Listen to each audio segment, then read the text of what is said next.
I don't want to say theory. My relationship with hair is very personal.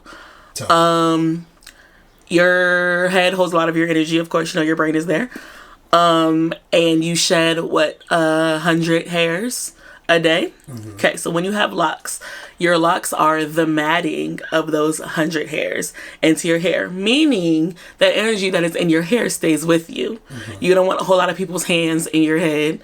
You don't want the people's whose hands are in your head for their energy to be any type of way. And when I felt like the relationships in my life were done, the just like some like the situations I was going through that moment were done, I was like, all right, cool, I can fully let go of all of this energy. Like, it was just time for it to go. And I was bald-headed for like 2 years, and it was great. You look nice bald-headed too. Thank you. I appreciate that. What was your self-care regimen during that time? Because I remember you were trying on a lot of different oils and products around that time. I was washing, I think, once a week, and then I would go get it bleached or it lifted once a month, and I was like coloring it, and then my barber would cut me up because he's wonderful. Hey, Dre.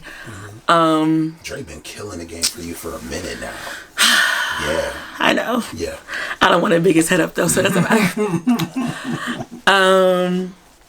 But it was just me making sure that my energy in my head was secure. So whenever, like, I could, at that point in life, I felt like I could have somebody random touch my head because I was just cutting it off anyways. So yeah. Do you remember the growing periods that you had with your hair as you locked up? Yes. Tell me about those. Started off little babies, legit like this big. I wasn't going to be one of those people that were like, oh, I'm going to wear wigs over my locks all the time because I'm going through an ugly phase. And then I turned into that person. And then I got maybe like 6 or 7 months in and was like, man, I'm not doing this anymore. And just started like wearing my little short, awkward length locks out. And then I started putting them in like kinky twists. So like putting like hair extensions on them. And then it got to the point where it like fell in a bowl cut. And I really like that a lot because I like beanies.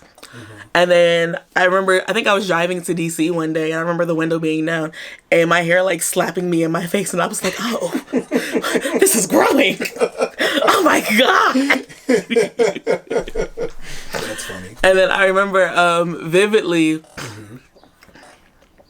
well, the first time I found out I could put my hair in a ponytail, I remember vividly calling my best friend and being like, hey, bro, my hair's in a ponytail now.